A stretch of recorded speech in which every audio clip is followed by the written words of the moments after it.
Hello, one and all, and welcome to Absolute Bedlam Podcast.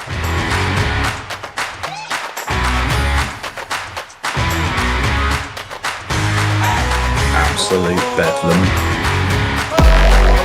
Hello, and welcome to another edition of Absolute Bedlam Podcast. I think we're on season 15, but I also think that seasons are pointless because this never seems to end. So we've got Mr. Christian Taylor from Craylor Made. Is that correct? That is correct. I've put you on Zoom as Craylor Media. Yeah, I messed it it up. no, you're all good. People do that. They make that assumption all the time, which is Yeah, totally fair because yeah. Craylor Media is like my parent company, I guess you could Okay, say, but Craylor Made is my YouTube channel, so yeah, I usually just go by Craylor Made. cool. And 13 years ago, you went by Drum Rocker 365.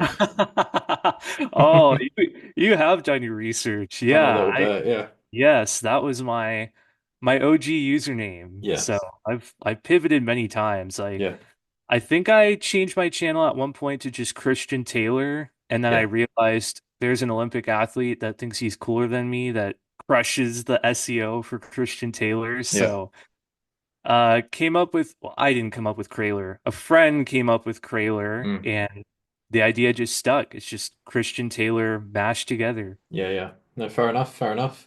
Yeah, so I love going back and watching people, especially when they've got like a wealth of content on their channel and they've stuck with the same channel. And I love going back and watching like the first three videos and seeing how the production has like incrementally gotten better.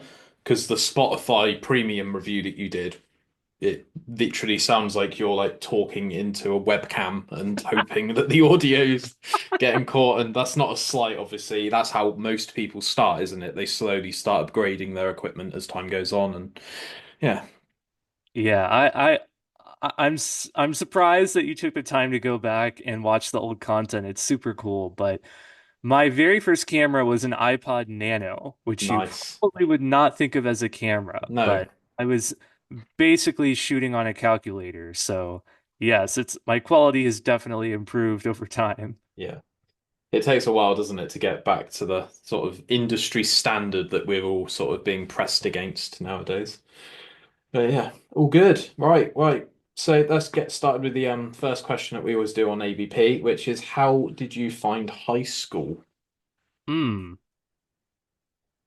High school was pretty good for me, I would say. I was homeschooled my whole life. I went to public school for one day. That's a story for another time. Yeah. But for the most part, I've always been homeschooled. So high school for me, I would say was great because that allowed me to do all the, your traditional math, English, science, all that stuff, but just get that out of the way early in the day and usually have several hours a day to just focus on making YouTube videos. Hmm.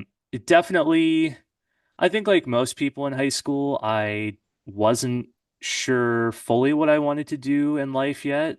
I was sort of enjoying making videos. I'm also a drummer, so that was sort of a question. Maybe I wanted to do that professionally. I really considered going into computer science as well, getting some sort of college degree for programming or something along those lines. But yeah, I mean, overall, I would say high school was great. Good. So with homeschool, this is a bit of a strange question, but I'm just going to ask it anyway. Can you remember the naughtiest thing that you did? Because naturally, when you're in a different building somewhere else, there's a sense of like, I'm going to annoy the teacher and I'm going to annoy my classmates. But where you're obviously doing school in isolation, did you manage to pull one over on your parents? Yeah, I mean, so I think like the naughtiest thing that I did in school is I hated reading. So there were definitely times that I would be assigned, read two or three chapters of this book today, and I would just set a timer. Like, okay, logically should take, I don't know, 20 minutes to read this. So I would just set a timer for 20 minutes and just sort of like look at the book, but I'd just be checked out mentally. And on certain subjects, I didn't always have tests, so I would sort of figure out the ones that I wouldn't be tested on and just not read the book. I Yeah, just like I'm not interested. I'm not going to absorb it if I read it. Um, so yeah, probably that. fair enough, fair enough. And you mentioned YouTube at the start, but when did you officially start doing YouTube, or even further, when did you think about doing YouTube before you actually press record on the camera, as it were?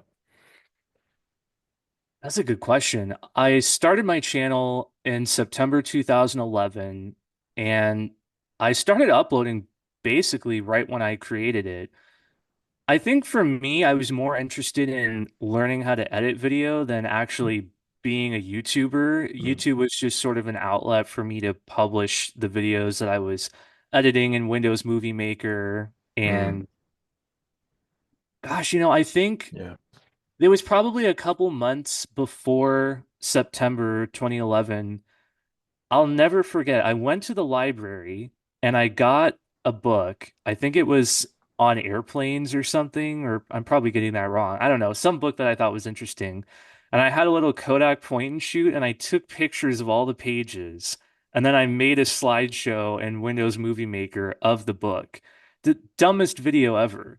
But something about that process of learning how to make a slideshow, how to put things together in editing just sparked inspiration. And I never uploaded that video to YouTube, but I'm guessing that is sort of what inspired me to create the channel and start uploading. Mm.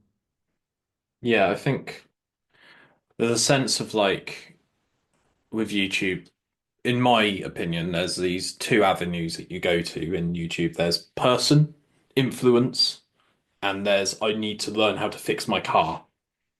And I think your one, from my understanding and my research, is the latter, where they might not necessarily care about Christian. They just want to know how much they can get out of Office 365 and if it's worth the money. Exactly. But Yeah. as you develop, you get a sense of like a Linus Tech Tips thing where people are actually watching you for you and they're not really bothered about what you're talking about. And that's like proper like viewership, like, you know. But Yeah, yeah, forming that relationship with the audience. And you're spot on with, I usually describe it as resource content versus entertainment. yeah. Resource content is fully search based, just how do I build my website? Which web host do I Mm, buy? And it's a bit of a challenge to sort of bring that audience over to the entertainment side. mm, I've learned, honestly, in recent years to just own the resource side of it and be like, I'm an educational creator and I'm okay with that. Because I used to have that sort of identity crisis of, am I okay with that? Do I want to be more influency per se? yeah. Do I want people to eventually see me like a Mr. Beast or Ryan Trahan, or am Hmm. I okay just teaching people how to do things? And Mm, after going in a giant circle over the past 5 years, I've kind of landed on, okay, I'm fine just being an educational creator that yeah. people can get value from. Yeah. Yeah, completely. Bit of a tangent, but are you a fan of Ryan Trahan? Oh yeah, love his stuff. What was the first video that you found on his channel that sent you down a rabbit hole? Because it certainly did with me. The Penny series Yeah, is what really got me hooked. man, I have never, ever clicked next video so hard in my life. That Yeah. whole thing, I think I was up until like 4 in the morning. And I was So like, you because I was watching it like retroactively a couple of years gotcha. back. Yeah, so you were able to binge it then. Yeah, Yeah. I think I yeah, binged I think I started watching like halfway through. So I binged the first half and then I yeah. got caught up and was watching daily. And I loved how it brought me back to the Casey Neistat era of YouTube, that Mhm. the daily uploads and really feeling like you're friends with that person. That was such a cool Yeah, series. yeah. He's got this real sense of like, I'm gonna vlog it and I don't have a massive team around me. But I know for that series, he actually had a van full of editors Yeah, following him around. And incredible. I feel like he doesn't really know how many subscribers he has. he's still got that sort of rich, organic, sort of Tom Holland playing Spider-Man naivete to him. But I haven't tried his candy. Have you tried it? No, I've not. Because I don't think it's in the UK. But Yeah, I he's think doing it's this just in the big US. climb to get to number one over Sour Patch Kids and stuff. I think he kind of embodies the whole grind and see who shows up ness because I don't think he really had a sort of head start, but he's just been doing it for so long. And I think some of his videos, they come off as a bit sort of not entitled, but there's a video that he did recently that I've like consciously not watched, which was like I flew around the world in first class. Yeah. And I just thought to myself, man, that's like such an out of touch like video. That's so crazy. But I suppose Yeah. the reason he's doing it is to show the people that can't do it what it's like. So there's a sense Yeah. of like voyeurism to it, if that makes sense. Yeah, I mean that was my perspective. I saw that video, I watched it because I'm an aviation nerd, which is Okay. that's a whole tangent there, but I that's the lens that I saw it through is wow, I wish that I could have these experiences of flying business class and the lie flat seat and all that. So me getting to watch someone else experience it Mm, is not only entertaining, but it's sort of that fulfillment of like the next best thing from mm. getting to do it yourself. And I mean, I love his personality. He had a Yeah. whole spot in that video just conveying how grateful he was. Yeah. Like at the end, he was like, guys, like I get it. This is ridiculous. Okay. This is lavish. Like Yeah. I'm only doing this because of your support and to be able to show you what it's like to have that experience. Yeah. Yeah. No, I might have to give that a watch then because I assumed that that was the case, but sometimes I've really got to think to myself, do I want to watch a video that's 17 minutes long to Yeah, be kind that's of a big commitment. reassured that I'm a piece of shit? And the penny challenge, going back to that, like I think the jeopardy of the Great Reset was such a good tool because otherwise this guy's just like gonna eventually just stay in a hotel every night and get a rental car and do Uber Eats and Deliveroo through that method rather than like the fact that he had to like save up to get a push bike and then his push bike kept getting flat tires and he kept having to repair it and then he had to move to another state and hoped that he could get the same service. It's just yeah, a real sort of scavenger hunt. And I really loved the purity of it. It was really good. Yeah, it was incredible. And it started a movement on YouTube, or at least the next era of YouTube. That was a pivotal moment, I think, Yeah, where we started going from the heavily produced, almost TV level content yeah, back to that Casey Neistat raw, just talking to the camera, feeling like you're with someone. So it was definitely a pivotal moment for YouTube. yeah, completely. Yeah, awesome. Okay, so YouTube being very technology focused for you, how much time do you have between getting the product or getting a trial for the product versus doing a full-on review for it? And do you ever feel like the reviews are super time sensitive? Like right now, AI is this massive thing, and it's probably in your best interests to do a chat GPT review now versus in 6 months. Yeah. That's a good question. I would say I do have the advantage being a software creator that oftentimes I'm able to get beta access to new software before it's available to the public. Mm, So the fastest I would be comfortable turning something around is probably 2 to 3 weeks. And that's mainly because I want to test it and make sure it's at least stable. Because software is a bit more subjective. With hardware, you can sort of, if you're reviewing a camera, it's, well, what's the camera quality? How does it work? What is the interface like? With software, you're evaluating interface and features, but also is this going to work every time for the next 2 or 3 weeks? Because mm, I've had cases where I'm testing stuff and it seems like it works great when I walk through the setup wizard, and then I open it the next day and it's just crashing, clearly broken. So, probably about 2 to 3 weeks to answer the first part of your yeah, question. The second half of the question with relevance and being timely, I I don't really try to be timely with reviews. I would probably do more of a first impressions, or I like to cover news that's timely. Like there's been a lot of drama in the WordPress space happening right Mm, now. So mm, after that broke, I tried to move as quickly as possible on scripting a video, covering the story. And that's something I can turn around in a week or a few days if I wanted to, because it's just reporting on something that happened and giving my opinion rather than trying to test this software in 3 days and make a recommendation. yeah. Yeah, fair enough, fair enough.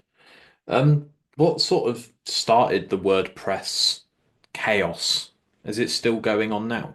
Very much so, yeah. So for anyone who's not following the WordPress drama, Matt Mullenweg, who is the creator of WordPress, decided very spontaneously that he was going to pick a fight with one of the top WordPress web hosts out there called WP Engine. Hmm, And he's trying to defend his case, saying that this has been brewing for months or even years, that he's been talking to them about this disagreement, and we can get into what that is, but that's a whole other layer to the story. But yeah, I guess like the top level of it is he's been having this disagreement behind closed doors with a competitor in a sense. He claims that they've been trying to work it out for years, and he just waged a war publicly and said right. nobody should support them. He's been doing crazy stuff like cutting off plugin access to their customers, Got ya. making you check a box when you sign into WordPress.org saying that you're not affiliated with that company, which is, very vaguely worded. And when people challenged him and the community pushed back, he said, well, I've been trying to reach an agreement with them and it didn't happen. This didn't pop up overnight. And the community's response has been, well, why didn't you let us in on that then? Because we had no idea this disagreement was going on. And then you went from making a public announcement about it to just ripping everything apart in a matter of weeks. Got ya. Okay.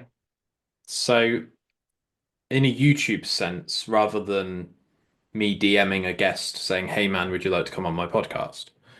I would do a video calling this person out, saying, I've been watching you for ages, and if you don't allow me to interview you, then I'm gonna slander your name. So it's just kind of jumped the shark a little bit and gone straight for the throat rather than discussing it. Yeah, yeah, and like he keeps defending himself saying, "Well, we've been negotiating and we just couldn't reach an agreement." And the the disagreement is over WordPress is a free open source software, and Yep. it only gets furthered when people contribute their time to work on it. It's a community effort. So people pitch in, developers say, "Okay, I can spend 2 hours here, 4 hours here working on the software." And it's all for the greater good, the mission of keeping WordPress free and continuing to develop it. He has a company, a for-profit company that offers WordPress hosting, and WP Engine would be his biggest competitor to that for-profit entity. So his company has been putting in, so he says, about 4,000 hours a week of contributions to the WordPress software. They've been putting in 40 hours a week. Okay. So the disagreement he had with them is you're not pulling your weight here. You're profiting off of this software that my company is essentially funding.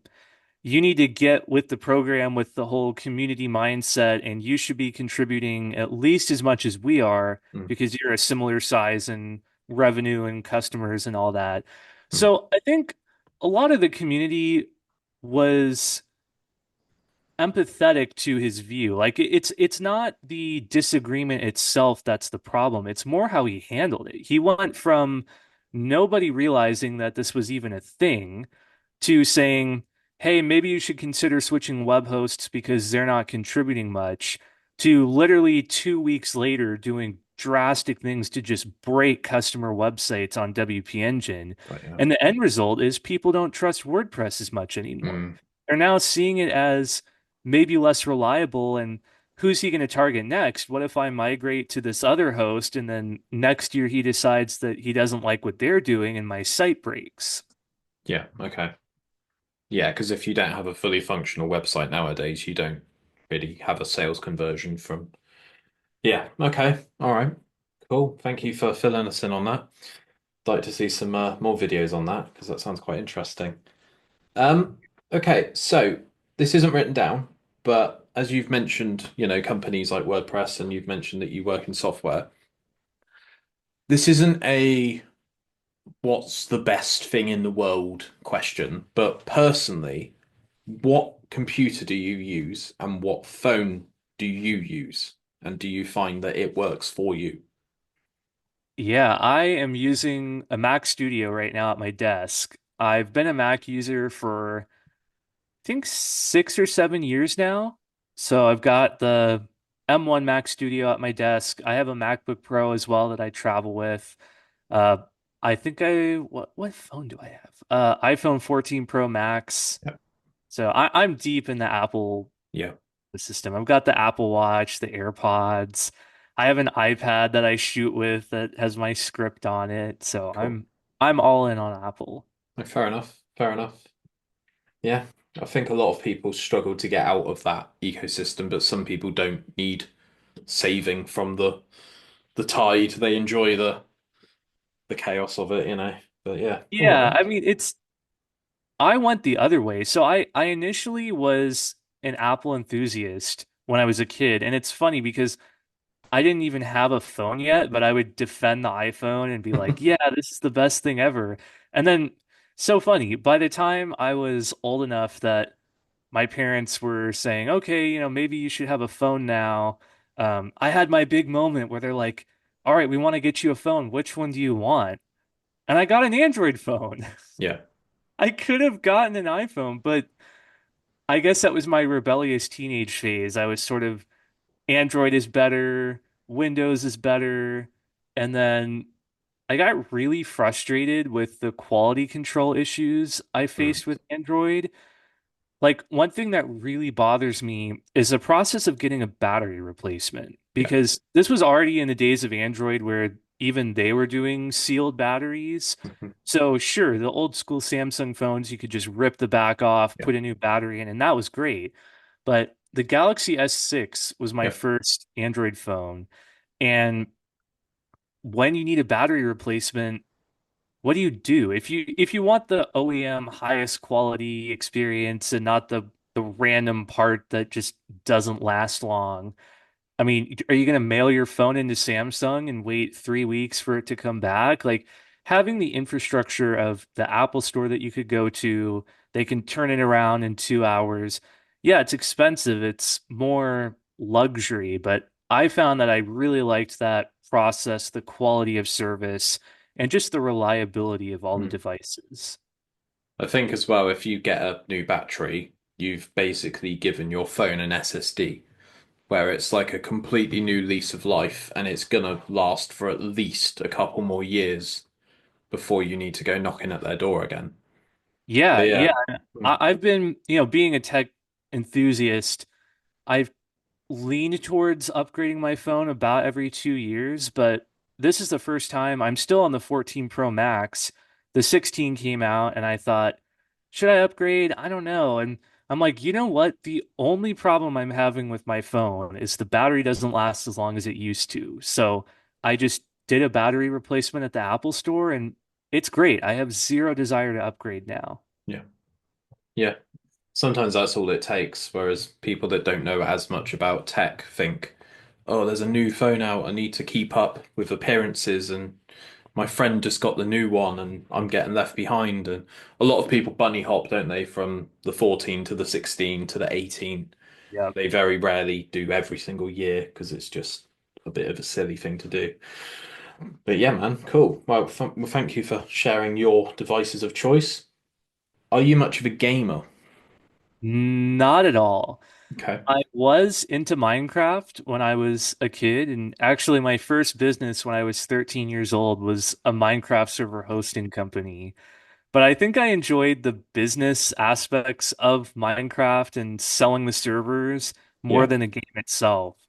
I would say I was also into Roller Coaster Tycoon. Hmm. That's a whole other one of my random interests is roller coasters and theme parks. But Yeah. other than Roller Coaster Tycoon and Minecraft, was never much into video games. And now it would be like pulling teeth to get me to sit down and play a video game. Sometimes friends ask, and I'm like, I'm sorry, no, I'm not doing that. Like I think it's because most of what I do is using intense brain power. Like I'm at a desk all day researching, thinking about what to say in a script, forming opinions on different software. So if I am going to do something to just relax, I want to be passive and watch something. The last thing I want to do is sit down and strategize. How do I get through this video game? Hmm. So I think that's why video games just don't appeal to me. Yeah. No, I completely understand. There's a couple of new genres that are emerging as of like the last couple of years. There's one called Dear Esther. Don't know if you've heard of it. No, I haven't. It's known as a walking simulator, and you are on a beach, and it's essentially someone's father died, I think. Don't quote me on that, people. But you are kind of walking from the coastline on the cliff to the beach, and there's no HP bar, there's no skill tree, there's no currency. It's literally, I imagine the person that created the game was potentially like disabled or didn't have a full ability. So they created this game, and it seems to have created this huge genre like tree of a lot of people now do these walking simulator games, and naturally they've turned to horror. Hmm. And there's very, very little user involvement in the games. And it's like a narrator reads out all of the pages on the book, and if you pick something up and that sort of thing.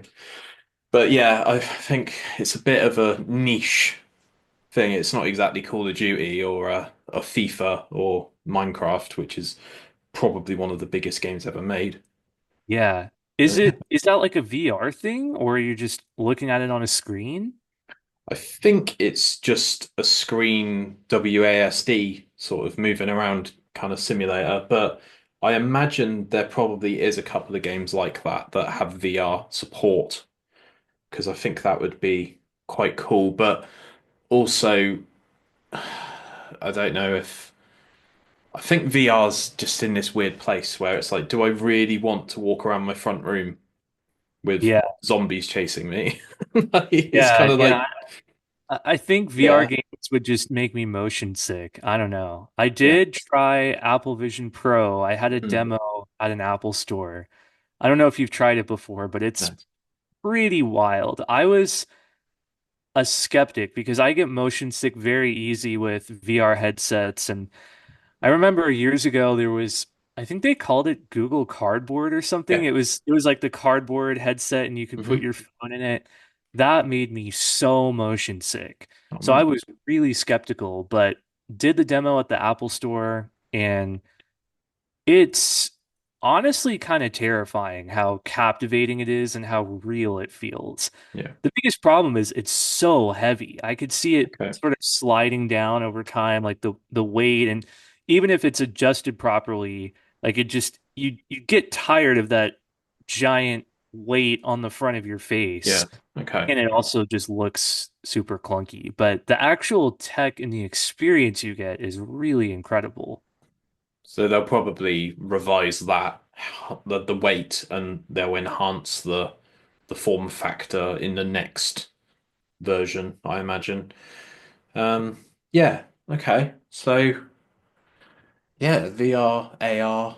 What was the other one as well? Was it Microsoft did HoloLens? Was that their Yeah, version? yeah. I can't remember if that's AR or VR. Hmm. We'll have to have a look in a minute. Yeah, because I mean, Apple Vision Pro is Yeah. technically AR, but it's sort of this hybrid because you can decide whether you shut out the environment or you can see what's in front of you. It's probably more VR than AR because I don't know if you could actually see through it or if it's all cameras that are replicating what's in front of you. I'm not sure, but Hmm. I think HoloLens is a similar concept. Yeah. Okay. I'll have to send you a link on WhatsApp at some point to the Jacksepticeye watching the Titanic sink in Oh, VR because that's quite a crazy video to watch. And he's also quite scared of heights, and he did a space exploration VR game. oh, I that's think cool. there's several times where he has to take the headset off and just be like, "What the fuck is going on?" Because Yeah. this feels like it's in my front room, and like this obviously isn't happening, but. Very immersive experiences nowadays, aren't there? There's a lot of people that sort of go to those places to escape real life, and you can see the Ready Player One typeness of it coming out in real life. Oh yeah. Absolute bedlam. We're back, and this one is going to be a bit more random. The questions are going to fall off a cliff a little bit, I love it. so bear with me. Right, okay, so straight into it. Are you a fan of music? Yes, love music, love basically all types of music except for country. I Yeah. definitely hate on country, which is Yeah, ironic because I live in Nashville, but I can't stand it.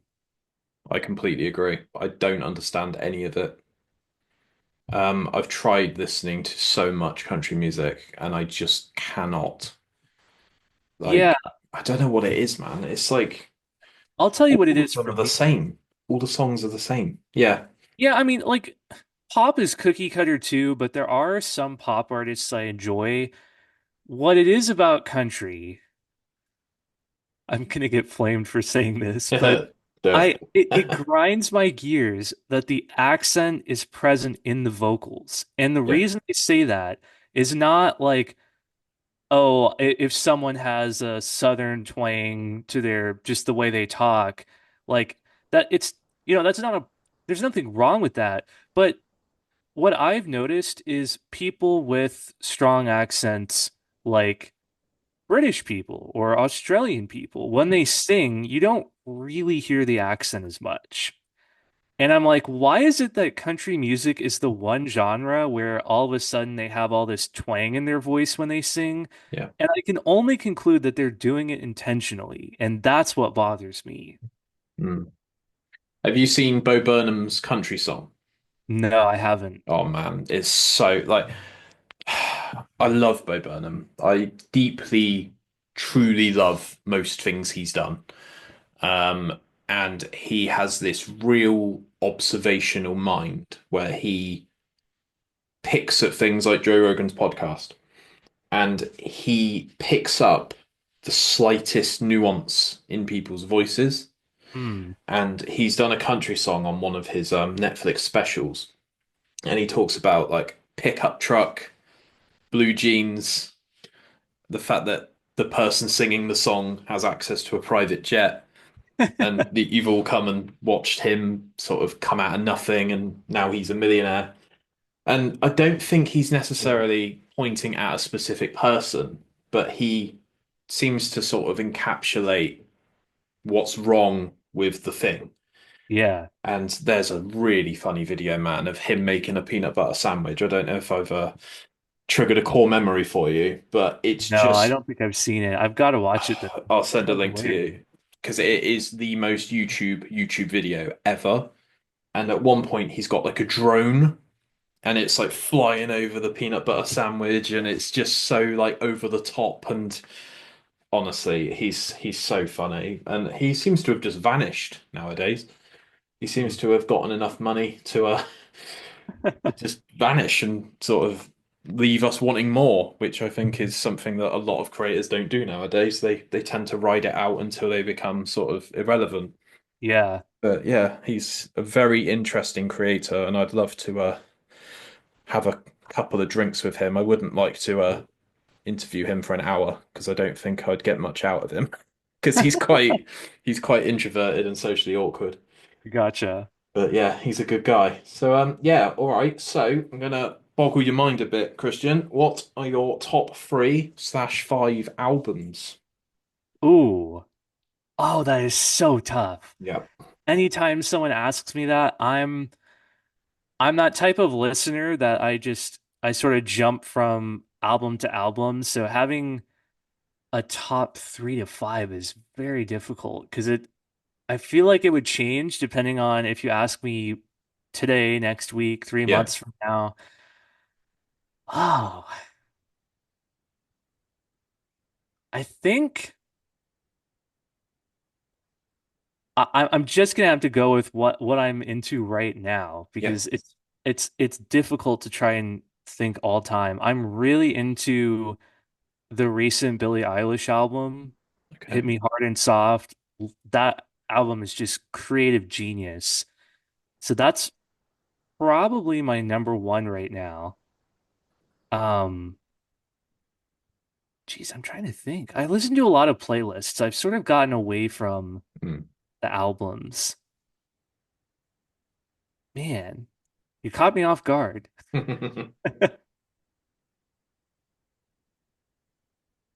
I'm just looking through my library, seeing if anything stands out to me. Yeah, no I worries. really like, so this is like super random. Probably almost nobody's heard of them, but there's a band called Color Vault. And they're, I do listen to a lot of worship music. I'm a churchgoer. Okay. So Color Vault is not worship music, and it's not even really like Christian music, but it's like they are Christians, and you can sort of catch that influence in the way they write music. So they're like a very small collective of artists in New York City that just makes weird, eccentric music. And I think they would be more popular if they were more mainstream, but like objectively, I think the music is really well done. And they were in my top streams for last year. Okay. I also like Madison Cunningham, Who Are You Now? That album was, I played that a lot in the past year. So that's probably three that I've listened to a lot lately. Yeah, man. Just looking at Color Vault on Spotify now, their single artwork is fantastic. Yeah, I mean, they're they're just brilliant. The way that they do the artwork and the way the songs are produced, it's genuinely high quality music. And I don't know if you're a churchgoer or like how many listeners would be, but a lot of the Christian music scene is just bad music, like Yeah. poorly produced, poorly written, bad quality. And I like that they're sort of raising the bar there and saying it doesn't have to be bad just because we're passionate about the topics. Yeah. Okay. I'll give them a listen. Yeah. So that's your top three currently. Yeah, I mean, like I said, it'll change next month if you Yeah, ask yeah. me again, but It's a that was perpetual. it took a long time to reach that answer. I'm That's all sorry. right. No, that's all good, man. It's a big question, especially when I get artists on and musical people. It's like, ooh, Yeah, it's tough. that's a real ask. Yeah, I've done mine several times in the past to try and jog people's memories, and people are probably bored of it now. So, all good. Right. So, boring questions, I suppose. Favorite animal and favorite animal noise. Favorite animal, dogs for sure. I'm a dog lover. Favorite animal noise. That's, I don't know. I don't think I've ever thought about that. The cockerel, the rooster, Uh, the honk of a goose. I don't know. You like I'm speechless. The It's cool. favorite noise of an animal. Cat purring when you stroke it. Definitely not. I can't stand cats. Okay. Probably like this is so dumb, but probably a cow mooing because it sounds so cartoony. Like I forget that it's a real sound that cows make, Yeah. and then I'll hear it and it just surprises me every time. I feel like someone's over in the corner with a soundboard and they're just pressing the Yeah, moo yeah. button. My first toy when you're a baby, it's like the pop-up animals, and one of them's like a cow, one of them's a duck, one of them's a chicken or whatever. I think a Nice. cow mooing kind of tells you in your head where you are.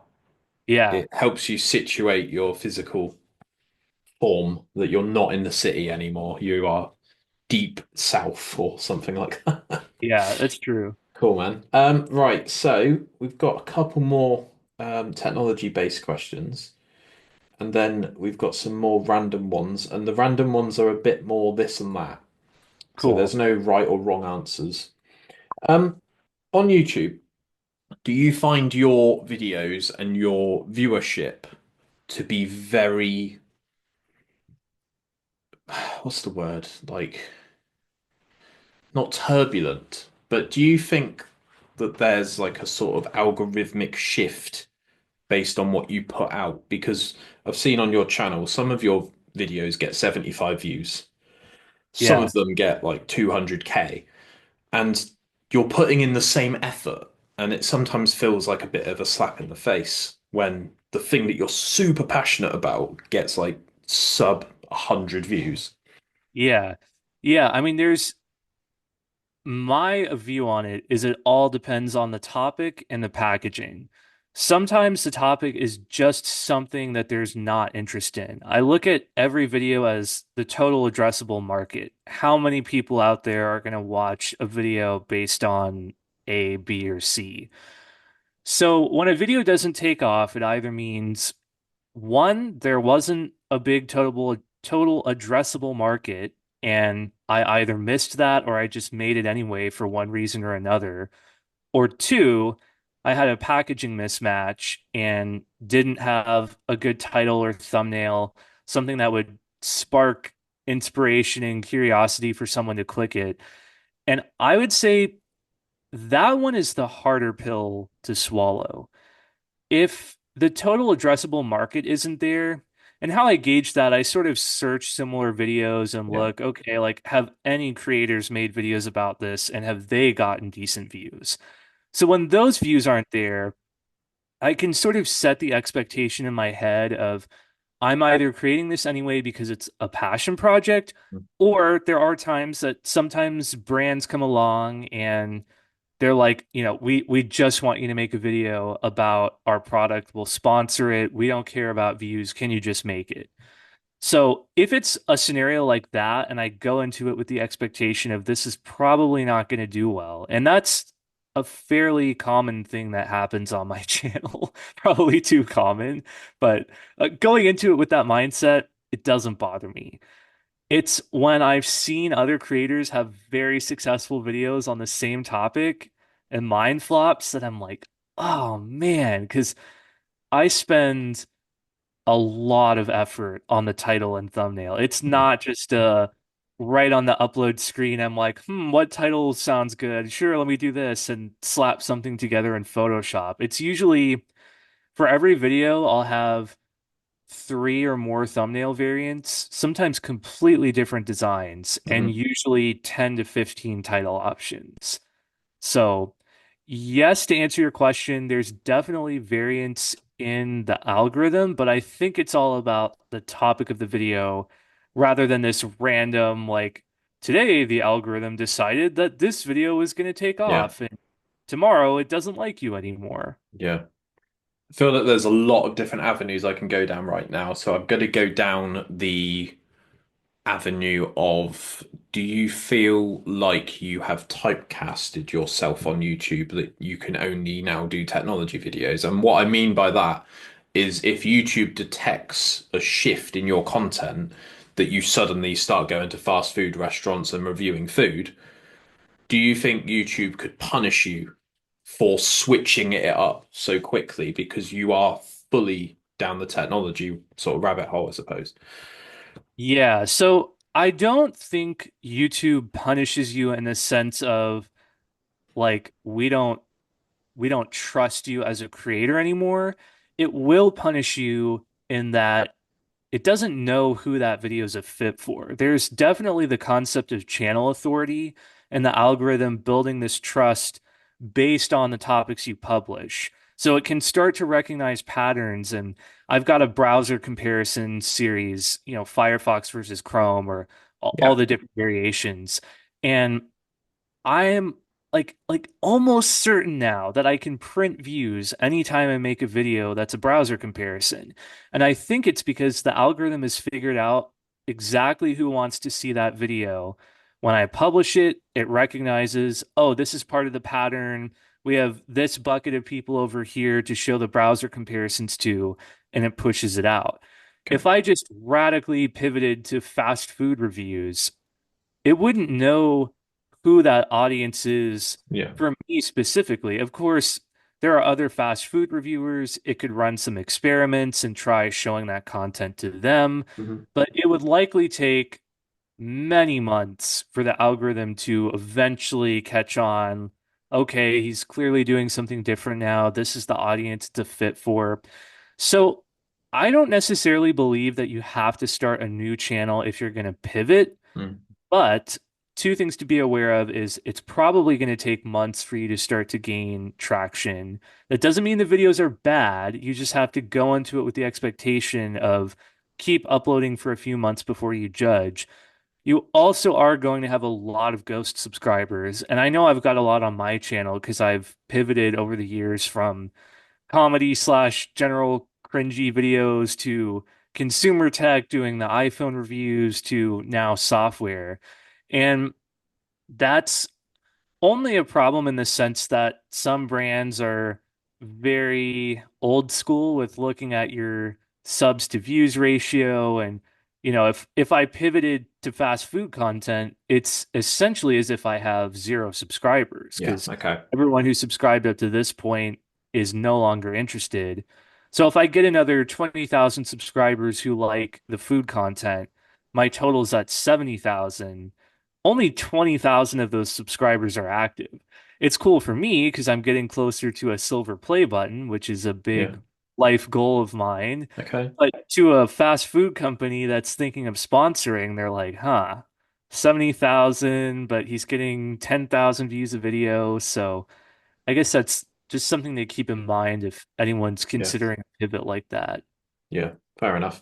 You mentioned thumbnails earlier. Do you A/B test your thumbnails? Because I've seen a lot of this on, I think Ryan does it, Mr. Beast does it, and there's a couple of others. I think Colin and Samir do this, where the video's published and they'll change the thumbnail a couple of days after. Or do you mess around with it before pressing publish? I used to do what you're describing, where you would publish the video with what you think is the best thumbnail, have a few backup options ready to go, swap it out after a few hours. Thankfully, YouTube just launched an official ABC thumbnail testing feature, and it is wonderful because you no longer have to scratch your head and go, well, this thumbnail got this CTR after 8 hours. Is that good or is that bad? I don't Yeah. really know. I guess I'll switch it out. And if it gets worse, you're like, okay, I guess the first one was better. There was so much guesswork involved. Yeah. With the official feature, you can upload up to three thumbnails when you publish it, and YouTube will split it equally, but it doesn't ever change it in someone's feed until the test is over, which I Okay. really appreciate because you don't have that awkwardness of someone seeing your video in their feed. They see one thumbnail, they come back 2 hours later. It's like, wait, what the heck? It's a completely different thumbnail.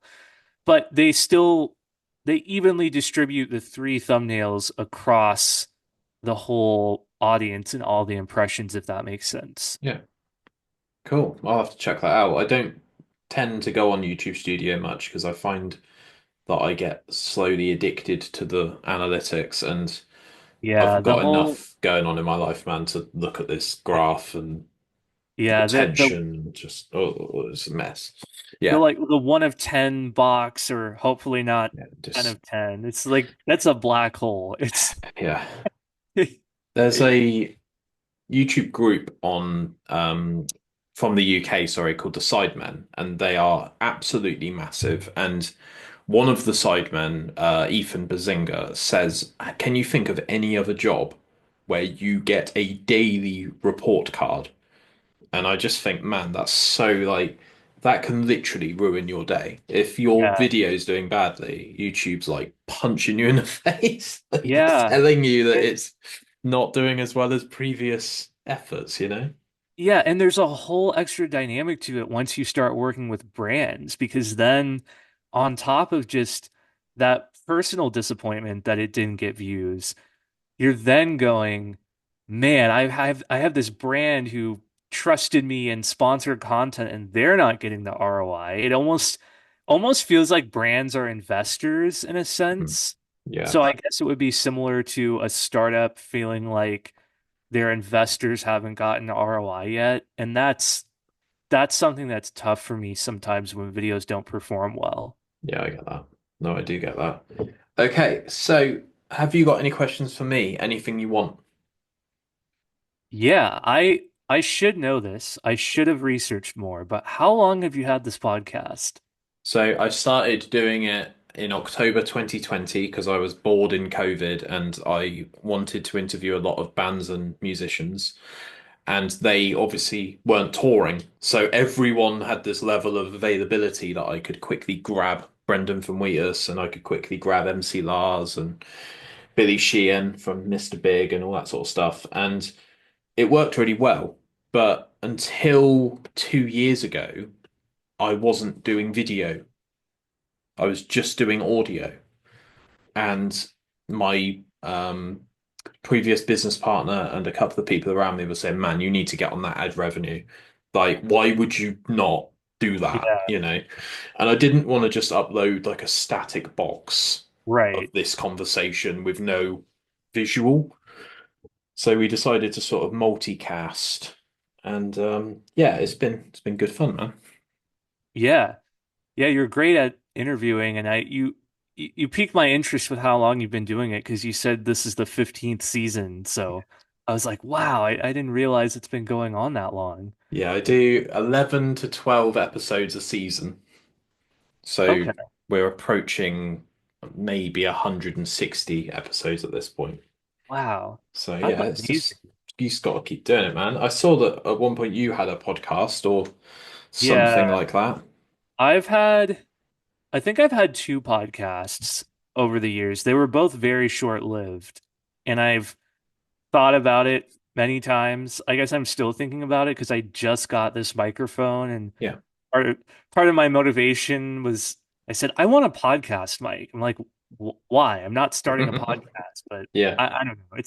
I like the idea of long form content where you can elaborate and have a casual Yeah. conversation.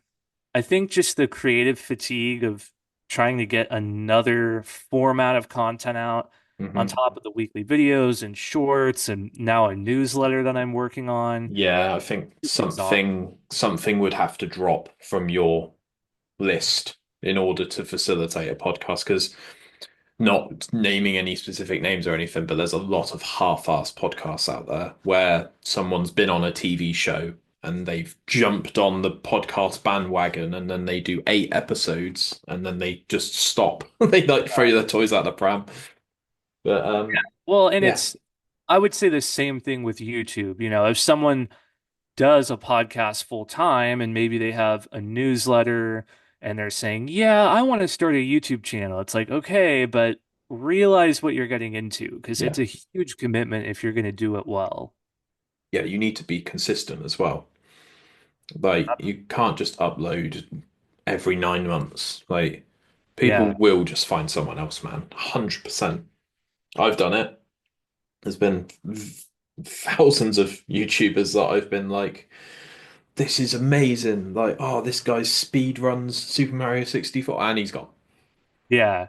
Okay. Yeah. Yeah. One of the weirdest things for me doing YouTube as long as I have is seeing those people come and go. Mm. And people that were peers to me 5 or 6 years ago who I remember them, I look up their channel to see where they're at, and they abandoned it 3 years ago. Or even, and this is not meant to brag or anything, but Yeah. sometimes 5 or 6 years ago, I would have a peer who had double the subscribers as me at the point, and I would look up to them and be like, wow, I hope someday I'm able to be at their level. Mm. And then I think about that now, I look them up. Turns out they quit YouTube and now I have 4 times the subscribers. So it's very odd to just Yeah. see who sticks it out Yeah. for the true long run and who just has a 1, 2, 3 year run and for whatever reason quits. Yeah. Yeah. Completely. It's a bit of a war of attrition. But if people's spark goes out, then I don't know. I've got mixed feelings on this because I'm a real music nut. I love bands, I love artists. I've watched thousands of bands, and there's a band from the UK called Reuben, and they just stopped. They Mm, literally just stopped. They didn't do a farewell tour, and the reason they didn't do that was because Jamie, their singer, was like, "Oh, our hearts aren't in it anymore, so yeah, we're just gonna stop." And there's a sense of dialing it in and phoning it in when you're doing like 10 last shows that it just feels a bit disingenuous. But obviously, you know, people get paid lots of money to put these shows on and they want to play and all that sort of stuff. But yeah, all right. So we're going to do some this and that questions. love it. Thank you for your question, by the way. It's a good one. Um, okay, so camping.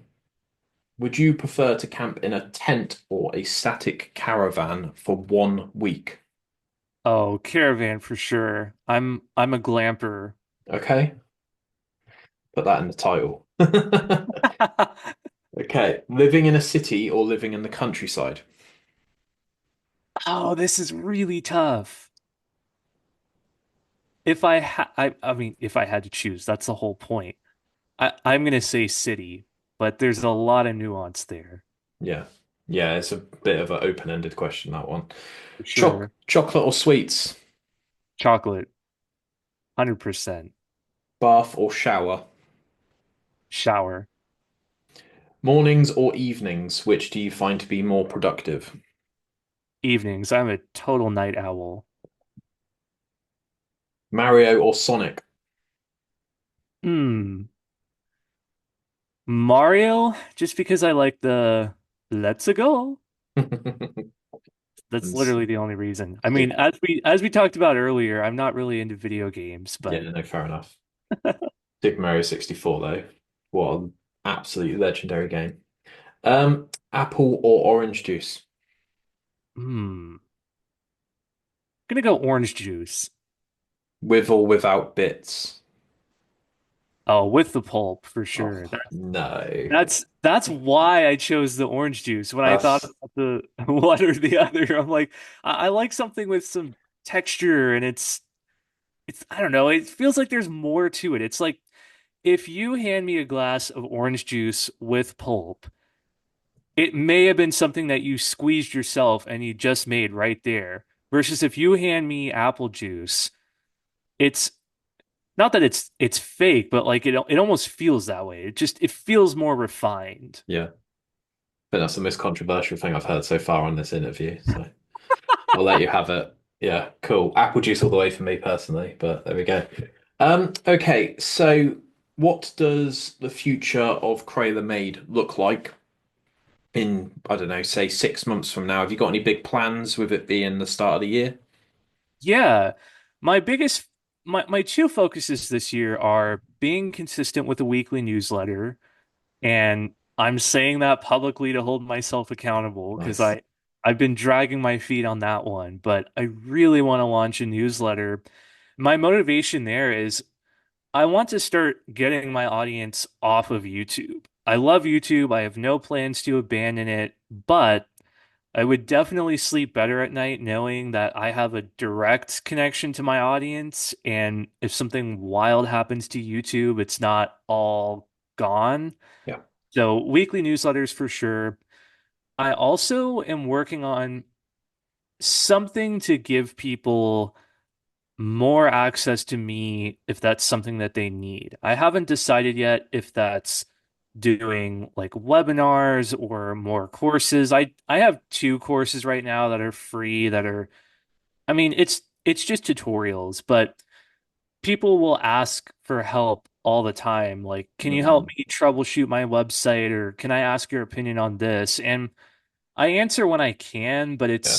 it's so hard with all the inbound emails and comments and messages, and the result is most of the time I just don't respond. So I'm really passionate about figuring something out that's a win-win, ways that could become an additional income stream for my business, but also it's like, okay, there's a monetary exchange, so I'm committed to helping you rather than leaving a comment on a video and putting it up in cyberspace and being like, I hope he responds. Yeah.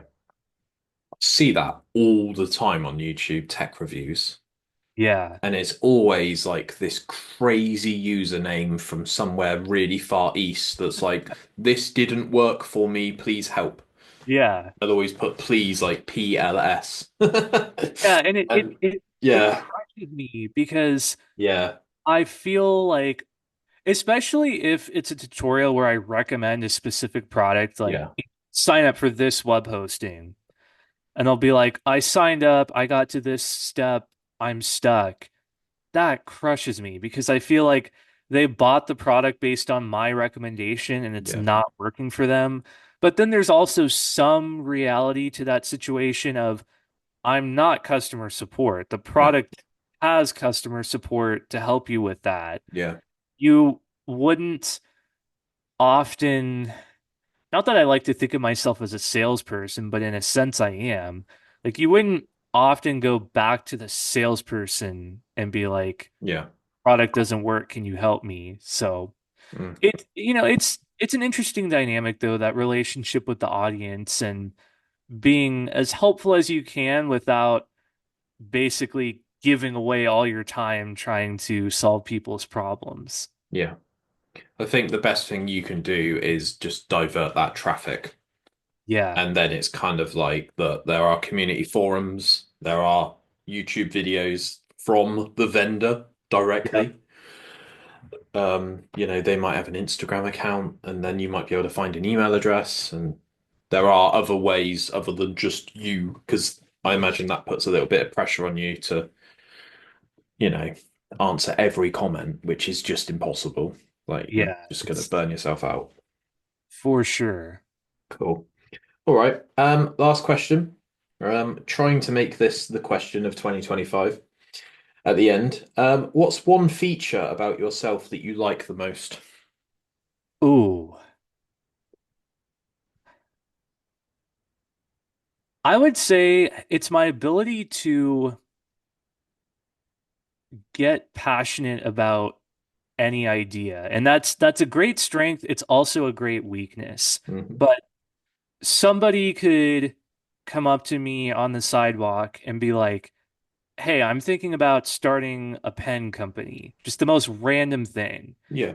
And if I start putting some thought into it, I could get really excited about it and be like, that's amazing. Have you thought about your marketing and what type of customer are you going to market the pen to? What's going to make the pen unique from the competitors? And it's, I think sometimes people will kick around ideas and bounce them off of me, and I end up getting more excited about the idea than they are Yeah. because I'm a very visionary person and Yeah. I see the potential in everything.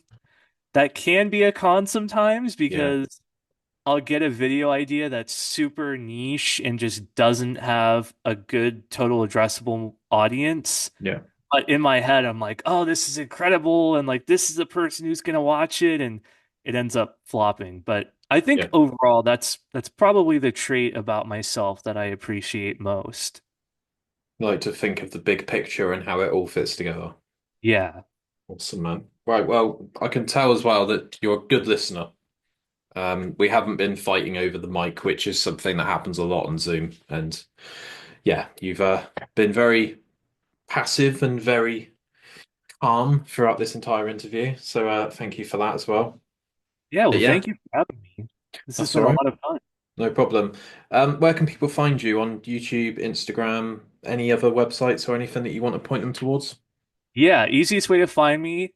Super excited to say this for the first time because I just acquired this domain, Craylor.com, Craylor.com. You can find my YouTube channel there, Instagram, all the socials. So probably easier to just go to Craylor.com than me Yeah, give out my channel URL and Instagram and all that. awesome. Cool, man. All right. Well, lovely to speak to you. And thanks for the sponsors as always, Doodle Chimp, Go Energy, and potentially another one in the future, but we'll see. So yeah, hope everyone's enjoying the episode so far. They are at a bit of a lower pace than what has been previously advertised, but that's just because I'm one person and I can't do weekly uploads I feel because I'll that. die. Uh, So it's a lot of work for sure. yeah, but yeah, all right. Well, I'm going to leave you to it, Christian. And yeah, cheers for popping on and giving us your most valuable asset, which is your time. Yeah, thank you again for having me. No worries. Keep it bedlam, guys, and we'll see you in the next episode. Okay, goodbye. Absolute Bedlam. Hey guys, it's John here from Absolute Bedlam. Bedlam. We just wanted to take a moment to introduce you to our brand new Patreon. If you head over to Patreon now, you can get access to behind the scenes footage, ad-free content and episodes. You can even send your own requests in terms of the content you would like to see us create. All of this is available to you and more. We've got free options available to you as a patron with us. If you just want to support what we do and help build the Absolute Bedlam experience, a small fee of £1 a month, you can do just that. If you want to get access to that ad-free content, those ad-free episodes, for £5 a month, you can join the Hive. And if you want all of that and more behind the scenes footage, commission works with us, live Q&A sessions, for £10 a month, all of the madness, all of the chaos of Absolute Bedlam will be yours. So head over to Patreon now, become a patron, and join the Hive. Absolute Bedlam podcast. Who? What? Where? Why?